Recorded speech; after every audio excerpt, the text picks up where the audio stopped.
இஸ்லாமிய அமைப்புச் சட்டத்தின் 7 அடிப்படை பண்புகள். பைத்துல் மால், அரசு கருவூலம். இஸ்லாமிய அரசியல் அமைப்புச் சட்டத்தின் அடுத்த முக்கிய அம்சம் பைத்துல் மால் என்கிற அரசு கருவூலத்தின் அந்தஸ்து ஆகும். பைத்துல் மால், அரசு கருவூலம் முழுவதும் இறைவனுக்கே சொந்தமானது. அது முஸ்லிம்களின் அமானிதப் பொருளாகும் என இஸ்லாமிய அரசியல் அமைப்புச் சட்டம் தெளிவாக விளக்குகிறது. சட்டபூர்வமான வழிமுறைகள் மூலமே அதன் வருமானம் சேகரிக்கப்படும். சட்டத்துக்கு விரோதமான வழியில் ஒரு துரும்பு கூட பைத்துல் மாலில் சேர்க்கப்படாது. பைத்துல் மாலின் பொருள் சட்டபூர்வமான வழிமுறைகளிலேயே செலவழிக்கப்படும். பருவ வயதை எட்டியிராத ஒரு அனாதையின் செல்வத்தின் மீது அவரது தாளாளருக்கு எந்தளவுக்கு உரிமை இருக்கிறதோ அந்த அளவுக்கே கலீஃபா ஆட்சித் தலைவருக்கும் பைத்துல் மால் மீது உரிமை இருக்கிறது. அனாதைகளை பராமரிப்பவர் செல்வந்தராக இருந்தால் அவர் அனாதைகளின் சொத்துக்களிலிருந்து உண்பதை தவிர்த்து கொள்ள வேண்டும். திருக்குரான் அத்தியாயம் 4 வசனம் 6. பைத்துல் மாலின் வரவு செலவு கணக்கை காட்ட வேண்டிய பொறுப்பு கலீஃபாவுக்கு உண்டு. பைத்துல் மாலின் முழுமையான வரவு செலவு கணக்கு விபரத்தை கேட்கும் முழு உரிமை ஒவ்வொரு முஸ்லிமுக்கும் உண்டு. நேர்வழி நின்ற கலீஃபாக்கள் இந்த கொள்கையை வாய்மையுடன் பின்பற்றினார்கள். பைத்துல் மாலின் எந்த ஒரு பொருளும் இஸ்லாமிய விதிமுறைகளுக்கு உட்பட்டே சேர்க்கப்பட்டது. செலவுகளும் சரியான விதத்திலேயே செய்யப்பட்டன. அவர்களில் வசதி வாய்ப்பை பெற்றவர்கள் பைத்துல் மாலில் இருந்து ஒரு சல்லிக்காசை கூட தமக்கென எடுத்துக்கொண்டதில்லை. ஊதியம் எதுவும் எடுத்துக்கொள்ளாமலேயே சேவையாற்றினார்கள்.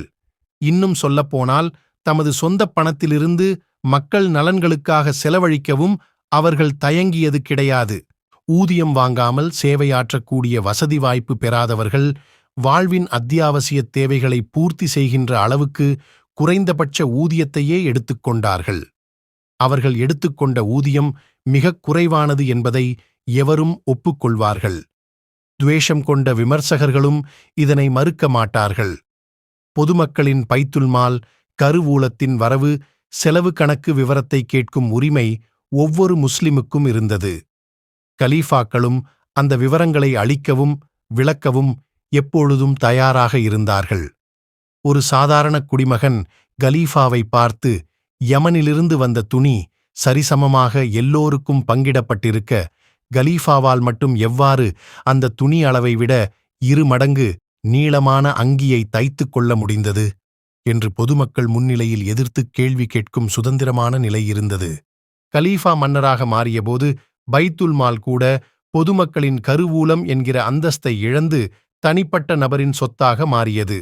சட்ட ரீதியாகவும் சட்ட விரோதமாகவும் அனைத்து வழிமுறைகள் மூலமும் பைத்துல் மாலில் பணம் சேர்க்கப்பட்டது.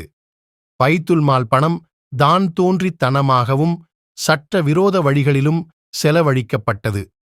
எவருக்கும் இதனை தட்டிக் கேட்கவோ தடுக்கவோ துணிவிருக்கவில்லை. வரவு செலவு கணக்கு காட்ட வேண்டிய பொறுப்புணர்வையும் ஆட்சியாளர்கள் இழந்துவிட்டிருந்தார்கள். அரசு வருமானம் துஷ்பிரயோகம் செய்யப்பட்டது. அரசு எந்திரத்தில் பணியாற்றிய சாதாரண ஊழியர் முதல் மாநில நிர்வாகி வரை தத்தமது அதிகாரத்துக்கு ஏற்ப தம்மால் முடிந்தளவுக்கு அரசு பணத்தை சூறையாடினார்கள்.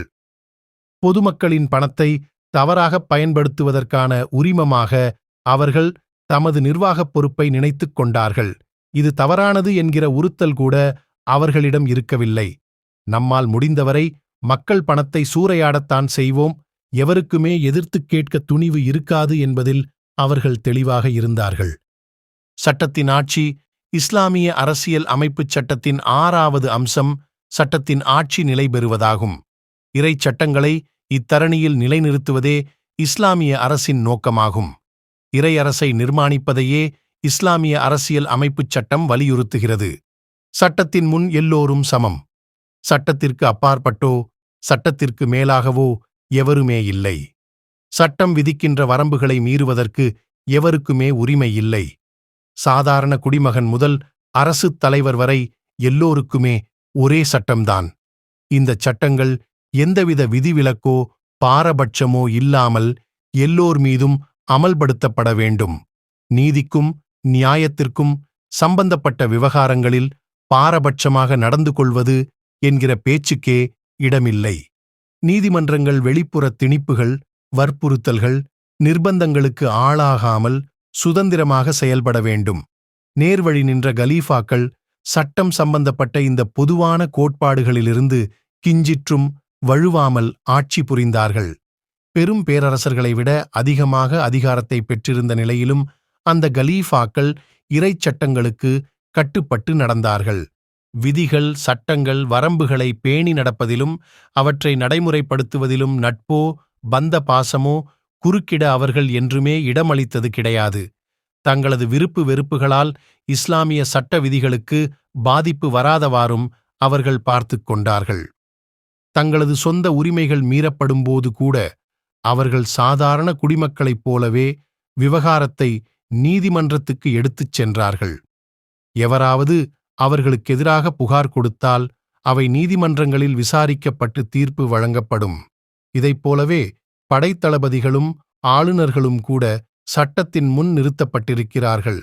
இத்தகைய வழக்குகளில் சிக்கிய எவருமே தமது செல்வாக்கால் நீதிபதியை தமக்குச் சாதகமாக தீர்ப்பு வழங்கும்படி நிர்பந்திக்கத் துணியவில்லை.